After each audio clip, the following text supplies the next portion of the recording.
I have been no contact with my narcissistic mother for 7 months. But yesterday, she almost killed me. After having processed, because yesterday I was quite shocked. I woke up this morning and in my YouTube feed, a video from showed up. The video was about childhood origins of the narcissistic personality disorder. It made me realize that I need to address a topic that I have been avoiding because it is like opening Medusa's box. So I might get some hate, and you're welcome to write it to me in the comments and I will address it. Be welcome to comment with no personal attacks, and I will address it factual and scientifical. Psychologists or self-proclaimed experts in this field, who is usually holding some kind of degree, they are complaining that people are throwing this word around a lot, like it's a buzzword. If you don't like someone's opinion, you're calling them a narcissist. And that may be true. There may be some people using this term as a derogatory term, but what is also happening, and it's happening all around the globe, is that narcissistic traits are rising. And by narcissistic traits, I mean selfishness, extreme egocentrism, entitlement. I am entitled to this. I should have this. If you have a problem with that, that's your problem. I'm going to take what I can get. I'm not going to care who I trample upon. No empathy for others, not even their partners, family members, or children. If you're going to be in my household, it's my way or the highway. They bully other people to get in line, and they start at a young age. They get angry when someone won't conform to this view of theirs. They can't self-reflect. If there is a problem, it's your problem, or you caused it, or you should have prevented it, or you should have seen it coming, or you should have told them, because then they would have acted differently. Even if they caused the problem, they're not responsible because there's always someone else around to point to. These are the narcissistic traits, and anyone can spot them.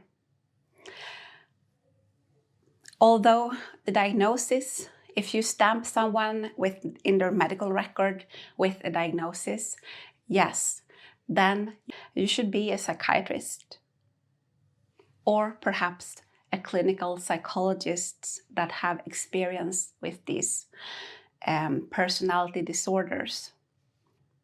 But you can't prevent people who have been abused by persons who are exhibiting all of the traits in the DSM-5 diagnostic manual, who have seen it and lived it and are just trying to use the word to explain what they went through and to be able to connect with other survivors and get support.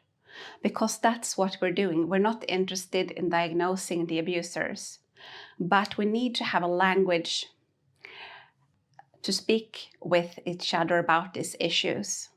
That's why this term narcissism is becoming popular. As I woke up this morning, happily alive, after having almost had a serious accident yesterday I will tell you about it in a short while. I saw a video coming up on my YouTube feed. What he's saying in his video is that narcissistic personality disorder stems from growing up in a highly traumatic environment, and then either becoming like a codependent or a narcissist as a survival mechanism. Now, he's not completely wrong. Yes, there is a traumatic basis in many of the narcissistic persons.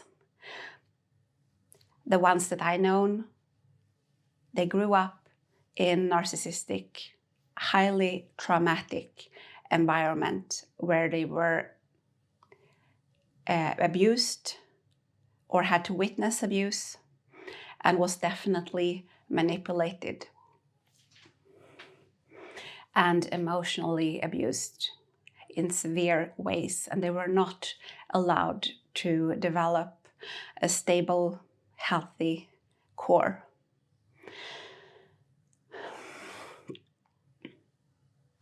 Growing up in one of those family dynamics myself, I know exactly what he's talking about. You will change different parts of your personality to survive. I was a part of a group who studied weight gain, obesity, and different signal molecules that was involved in weight gain, appetite, metabolism, and how they affected the brain. What I learned from my years in doing medical basic research, among other things, on animals, and then from the group that I was in, starting to go into the clinical area, I learned that these are incredibly complex things to study. If we're just talking about obesity, for example, is it caused by environment, like your upbringing and the patterns you learned? Or is it genetic? There is no one answer. You can't say that it's the environment and the habits that you learned from when you were a child. And you can't say that, well, it's completely genetic. You know, they studied the babies from women who have been starving, I think it was, during the Second World War.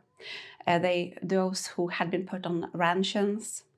And their children had an increased risk of developing obesity.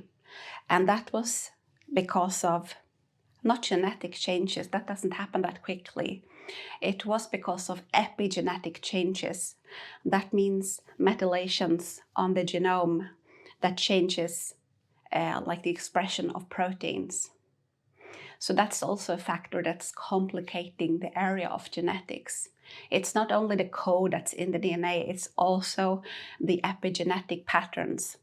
The epigenetic patterns can turn off or open up different parts of the genome for expression.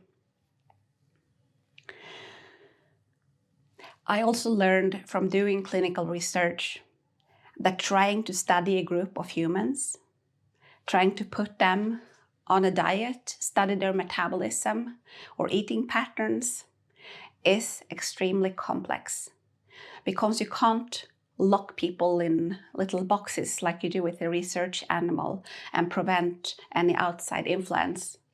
And you can't completely control what they are eating. And even if you could, that's only one factor. If you study something when there are thousands, millions of factors involved,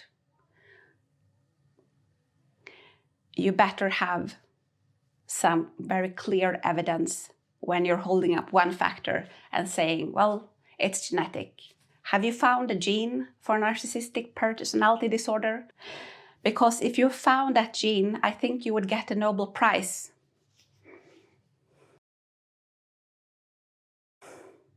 Of course, it can be traced back in families. When I am looking into my family history, because one of my elder relatives actually did family history research back until the 7th century. Well, I can't trace the narcissism back there, but I can definitely trace it in the generations above me, a few steps back. From hearing the stories about those relatives and from reading their life histories, I can definitely trace it. Does that mean that it's genetic? Or does it mean that having a narcissistic parent who dominates, abuses, and oppresses the whole family, as well as their other spouse, who becomes under their thumb, unable to affect this dynamic as long as they are in that system? In fact, even if they try to be kind to the kids, even if they try to buffer the toxic parent, that only teaches some of their children to copy them and be peacemakers and not say anything and try to buffer the injury that is done to their siblings. Isn't that a traumatic environment? But there is another factor as well. When you are raised in such an environment, you're on your own. There is no one there to help you because the biggest voice in the family is the oppressive parent. And perhaps if you have some siblings who are treated especially kind by that parent called the golden child or golden children, they will get special attention from that toxic parent and they will be trained. Just like the mafia bosses chooses a person from the mafia to be underneath them, to do their dirty work, to cooperate with them, and train them in how to lick up and kick down. That's exactly how the narcissistic parent trains the golden child. That does not mean that you don't have a choice. I had a choice many, many times. A choice to do the compassionate thing or to lie and bully to get what I want. Because in one of these family systems, the person who causes the most ruckus will get helped by the enablers. I have seen narcissistic family systems where the children who were compassionate and empathic and codependent growing up eventually comes to a point later in their life where they say, F this. I am done trying to help others. I'm done trying to do the right thing. From now on, it's about me. And I have seen them as Darth Vader going over to the dark side, saying that it's simply genetics, it's simply trauma, or a combination of those two, excludes free choice. But here's the bummer. You can't study free choice. You can't do a research about free choice. And as long as that exists, I don't want to hear you say that you found a reason, you found one sole cause. And here's another problem. Psychology doesn't do any moral judgments, and it has no explanation for evil or good. And even though the term narcissistic personality disorder, or even the concept of personality disorder itself, is quite recent, less than 100 years, or around that time frame, this problem with good and evil has accompanied humans from as long back as we have memories. When humans started to write and tell stories, these were the issues that we were dealing with, trying to explain. Just disregard all of man's oral traditions, tens of thousands of years of telling stories about evil and how to avoid it. Just disregarding that and calling yourself modern or scientific and not looking at evil, not looking at free choice, and just studying environment, trauma, or genetics, and saying that you now know it all, explaining it to survivors, and then telling them to shut up because they don't have a degree.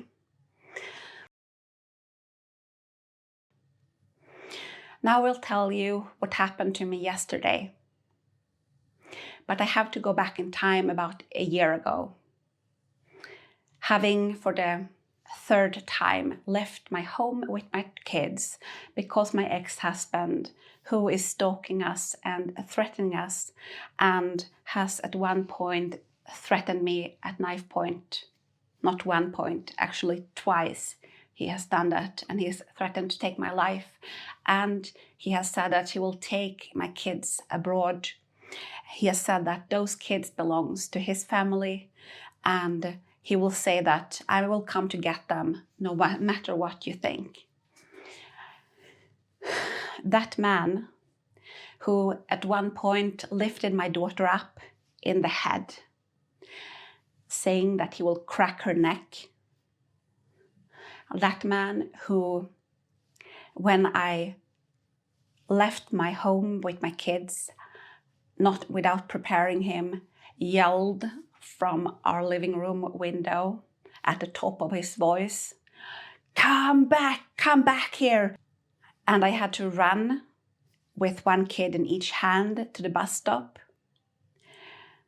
eventually reporting him to the police, showing them a picture of my black eye that he had taken. That man, who I will face in trial in a month, but most of the charges have been dropped because the police are so overwhelmed with these different cases, and there is no room to take anything to court that I don't have on video. That guy found us again, and I had to move, and I had to be faced with double rents and all the costs involved with that.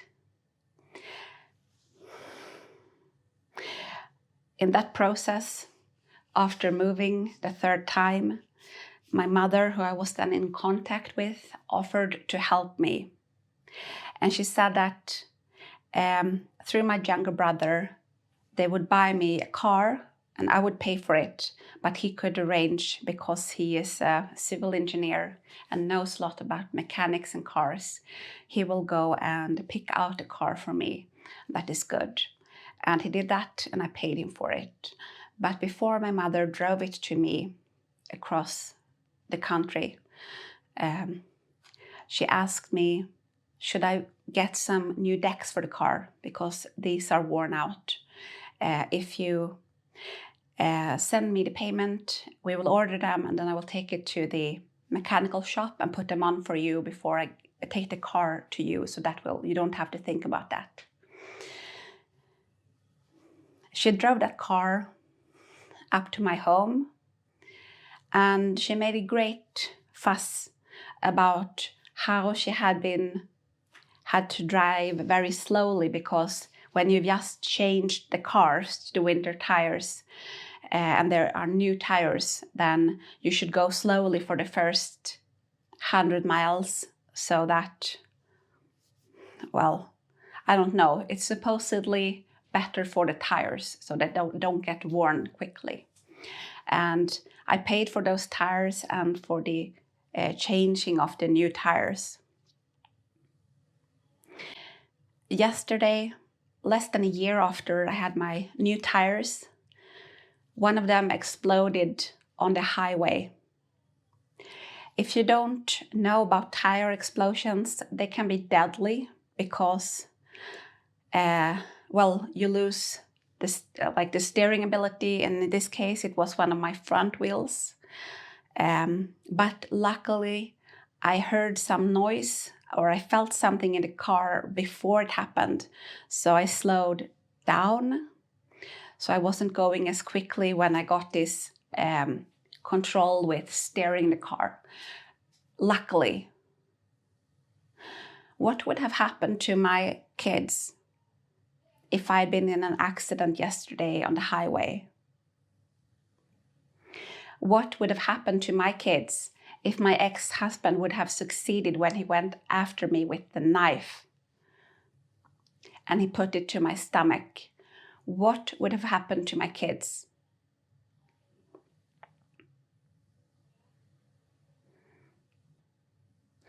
I'm talking about these things because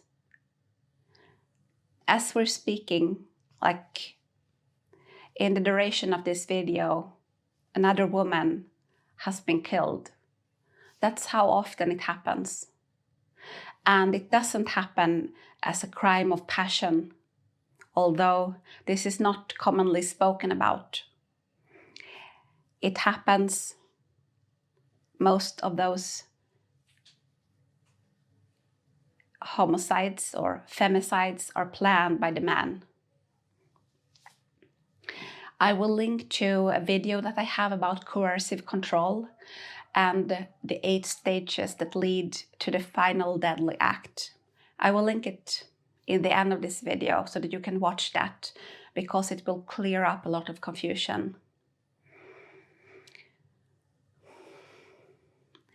Many of these men who are abusers are narcissistic. Some of them are also antisocial, meaning that they have an overlap. They are also exhibiting a lot of these psychopathic traits. They are very callous and calculating. Just explaining these personality disorders as trauma, or just explaining it as being genetics, is ignorant. Using your license or your degree or the name of you being a doctor, and then going on it all in with presenting a theory as the fact and not having any nuances. It's just the trauma caused it or the genetics caused it. That's a disgrace. No human behavior so far is solely caused by any of these components if you're not speaking about like the chromosome disorders like Down syndrome or something else that is genetic and can be proved. You can see in the genome, there's the part. That's what's causing this. You can't point to that when it comes to narcissistic personality disorder.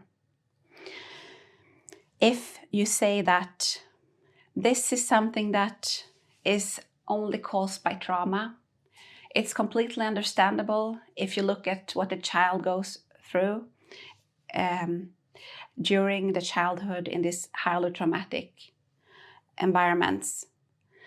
In that case, you should lobby for these poor victims to go under the insanity defense when they go to the court of law, when they have killed their partner, when they have tricked their children, taking their money and giving them old tires. Because when I did an inspection of the other tires, I could see that the rubber was cracked around the ventilation pipes things. These weren't new tires. And why did she trick me? I don't think that she intended to kill me, although I can't be sure. Did she do it for the $400 that I paid her? Only for those tires and take it to the mechanical shop? That's not what the vehicle cost. That cost a lot more. But was it for that money? Perhaps it's appropriate to end this video by citing a rock group and some lyrics that summarizes more about these people and disorders than you can get from most experts in this field. No mercy for the bad if they want it. No mercy for the bad if they plead. No mercy for the bad if they need it. No mercy from me.